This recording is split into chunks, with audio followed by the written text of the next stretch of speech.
Hello students, आज मैं आप सभी को बताता हूं कि हमारे एक प्री स्टूडेंट ने कैसे मैथमेटिक्स में यूपी बोर्ड क्लास 10th में 99 नंबर पाए हैं, जिनका नाम क्या है आर्यन दुबे है और वो मैथमेटिक्स में हाई स्कूल में क्या है 90 नंबर पाए हैं। तो इसके बारे में अगर जानना है तो आप हमारी वीडियो में बने रहिए।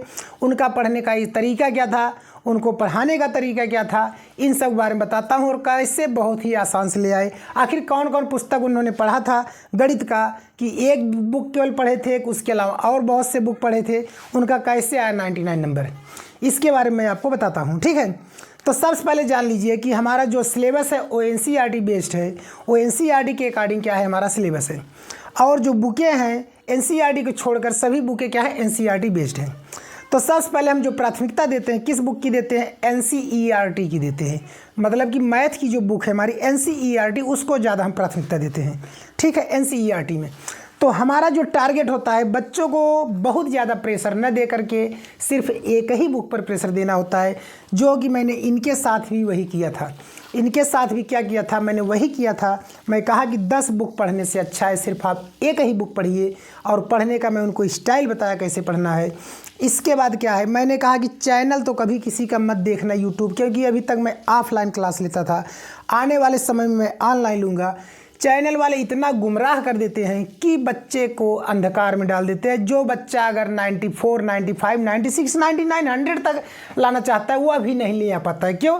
क्योंकि उन्हें पता है कि अगर मैं सटीक टू सटीक पढ़ाऊंगा तो बच्चा मेरा सिलेबस 1 महीने में ख़त्म हो जाएगा, बच्चा मेरा वीडियो देखेगा नहीं। इसलिए उसको एक्स्ट्रा बर्डन दे देते, एक्स्ट्रा सवाल दे देते, जिससे वो क्या करता है उसी में उलझा रहता है और सोचेगा अरे यार मुझे तो ये प्रश्न नहीं आ रहा है, मैं क्या करूँ, मुझे तो नहीं आ रहा है। बच्चा एकदम परेशान हो जाएगा कि कैसे क्या करूं, तो वो उसी में उलझा रहेगा। कहेगा अपने जो ऑफलाइन वाले टीचर होंगे उनसे भी वो क्या होगा, कहेगा सर जी मुझे ये प्रश्न नहीं आ रहा है, मुझे ये प्रश्न नहीं आ रहा है, मेरा अभी लगता है पूरा सिलेबस नहीं हुआ है। लेकिन नहीं मेरे प्यारे बच्चों, ऐसा कुछ भी नहीं है। ठीक है, करना क्या है आपको, सिर्फ और सिर्फ NCERT आपका जो है मैथ का जो आपके वही बुक लीजिए, और कोई दूसरा राइटर न लीजिए।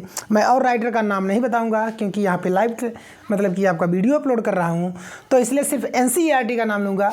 मैं वही एक बुक उनको प्रेफर कर रहा था कि आप यही एक बुक पढ़िए, और इसके बाद क्या करेंगे आप कि उसको उदाहरण सहित पढ़िए। फिर इसके बाद और पढ़ने का जो तरीका था वो क्या कि भैया आप क्या करिएगा दुबे जी कि हफ्ते में महीने में बुक को कम से कम 2 बार रिवाइज करिएगा, 2 बार रिवीजन करिएगा, कम से कम 2 बार क्या करिएगा, रिवीजन करना है। हफ्ते में कम से कम 2 बार क्या करना है, पूरी बुक की रिवीजन करना है।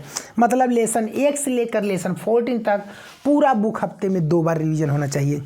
तो दुबे जी ने कहा बिल्कुल सर जी मैं ऐसा ही करूँगा, हफ्ते में 2, महीने में 2 बार मैं इस पूरे बुक को रट डालूंगा। जब पेपर आने वाला था मैं दिसंबर से, इसके पहले तो पढ़ रहे थे दिसंबर जनवरी फरवरी, मैंने कहा कि कम से कम इन 2.5 महीनों में आपको 5 या 6 बार पढ़ना है पूरा बुक, और विथ एग्जाम्पल सहित पढ़ना है। इसके बाद क्या करना है, सिर्फ और सिर्फ कुछ नहीं, सिर्फ और सिर्फ एक ही चीज़ करना है, 2000 ओनली फॉर 2024 का जो आपका मैथमेटिक्स का प्रीवियस ईयर क्वेश्चन है, मतलब जो 2024 के 7 सेट बने थे उसी सेट को पढ़ना है। उससे ज़्यादा एक भी नहीं पढ़ना है। क्या?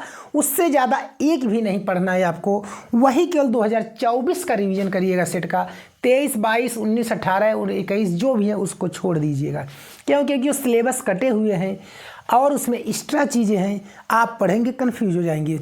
उन्होंने इस बात को भी स्वीकारा। ओके सर जी, तो उन्होंने क्या किया, ओनली फॉर 2024 का सिलेबस पढ़ा और NCERT के क्या किए, बुक पढ़ें, जिसके वजह से क्या है उनका आज मैथ में 99 नंबर है, जो कि एक बहुत बड़ी मिसाल है। 100 ऑब्जेक्टिव में एक प्रश्न बोले कि सर जी जब मैं गोला फिल कर रहा था उस समय बाय मिस्टेक से मैं ध्यान नहीं दिया, मैं दूसरा विकल्प सोच करके मैंने दूसरा ऑप्शन टिक कर दिया, आया मुझे वो भी था, मैं ऑप्शन दूसरा टिक कर दिया। और जानते हैं कि आप OMR शीट में कभी भी आप अपने आंसर को नहीं बदल सकते हैं, मिटा नहीं सकते हैं, इसलिए वहाँ उनके अंक में 99 आया। 100% का जो प्रिपरेशन था वो 99 पे रुक गया। इसी को कहते हैं किस्मत। क्या कहते हैं, किस्मत पूरा आते हुए भी नहीं आ पाया। जब भगवान मेहरबान होंगे तभी होगा। तो यहाँ पर चलिए उनकी कोई गलती नहीं थी, वो बाई मिस्टेक ऑप्शन भरने में थोड़ा सा गलती हो गया, नहीं ध्यान दी, जिसके वजह से क्या हुआ, एक आता हुआ क्वेश्चन खराब हो गया। ठीक है, तो कहने का मेरा मतलब है कि अब जो पढ़ने का स्टाइल था, मैंने आपको बताया हफ्ते महीने में कम से कम हर पाठ 2 बार रिवीजन होना चाहिए। और इसके बाद मैंने इनको कहा कि आप क्या करिए, 2024 का NCERT का 2024 का प्रीवियस ईयर जो आपका सेट है उसको पढ़िए बस। इसके बाद आपको कुछ भी नहीं करना है, पक्का आप 100 में 100 आएंगे। उन्होंने कहा भी कि जी सर मेरा 100 में 100 है, लेकिन एक ही दिक्कत हो गया, एक ऑप्शन मेरा गलती से गलत टिक हो गया, जिसकी वजह से मेरा नंबर कटेगा सर जी। मैंने कहा कोई बात नहीं है, चलिए प्रभु की महिमा थी, कोई बात नहीं है, जो भाग्य में होगा वही मिलेगा। तो फिर भी 99 नंबर मिला, जो कि क्या है, बहुत खुशी की बात है। तो आज की वीडियो हमारा यही है कि आप सबको मोटिवेट करने का, कि आप सब क्या करिए, इस तरह से पढ़ाई करिए। और आने वाले समय में हम क्या करेंगे, ऑनलाइन क्लास लेकर चलेंगे। उसमें आपको क्या करेंगे, ना डिस्टर्बेंस होने वाली क्लास आपका पढ़ाएंगे। क्योंकि क्या है कि चैनल वाले इतना बेवकूफ़ता भरी क्वेश्चन बता देते बच्चों को, जो बच्चा टॉपर की श्रेणी में आता है वो भी क्या होता है, आपका 90 से कम परसेंटेज में आ जाता है, सिर्फ इनके सवालों को, इनकी चीज़ों को देख के। अरे बताना है यार, उसी को बार बार बताओ ना, प्रश्नों को बदल दो बार बार, फिर बताओ, काहे के एक्स्ट्रा प्रश्न घुसेड़ देते हो जो कि आपका सिलेबस से कटा है, बच्चा डिस्टर्ब हो जाता है।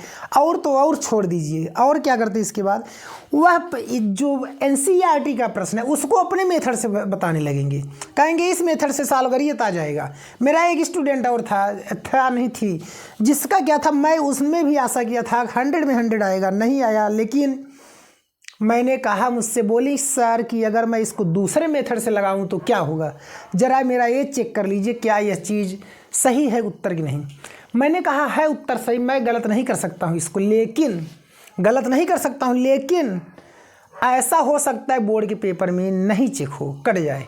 उन्होंने डायरेक्टली मारा था, कहे नहीं सर पूरे यूट्यूबर वाले यही बता रहे हैं, जहाँ जहाँ देखिए वही। हम कहे सबसे बड़े चूतिया हैं यूट्यूबर वाले, अगर पढ़ा रहे हो तो अच्छे से पढ़ाओ, काहे को बेवकूफ़ बना रहे हो यार। NCERT बेस है